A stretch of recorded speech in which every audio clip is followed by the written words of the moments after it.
Welcome to Chillin' 101. We hope this video helps. You start by warming and preparing the melted dashboard so adhesive and plastic soften evenly. First, apply low heat with a heat gun about 6-8 inches away. Move constantly to avoid hot spots. Once the surface is pliable, use a plastic scraper at a shallow angle to lift sticky residue gently. This prevents gouging. Make sure to blot with a microfiber cloth soaked in 90% isopropyl to dissolve goo. The goal is loosen, not remove paint or texture. You continue by fully removing remaining sticky material and restoring the dash texture. After initial lifting, saturate a cloth with isopropyl and rub in circular motions. This dissolves oils and old adhesive. Once dry, use a soft bristled brush or foam applicator to rework the factory grain. Light strokes restore a natural look.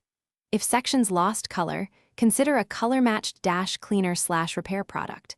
Apply sparingly and blend. Keep checking edges to ensure uniform appearance.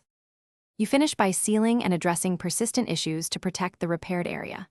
Apply a matte, non-silicone dashboard protectant to lock in texture and prevent resoftening. Buff lightly for even finish. If gloss or stickiness persists, repeat the cleaning cycle with controlled heat and isopropyl. Patience avoids overworking the surface. If the dashboard is deeply deformed or shows cracks, use a vinyl/leather repair kit or consult a professional to avoid further damage. Thanks for watching. Consider subscribing if we helped you.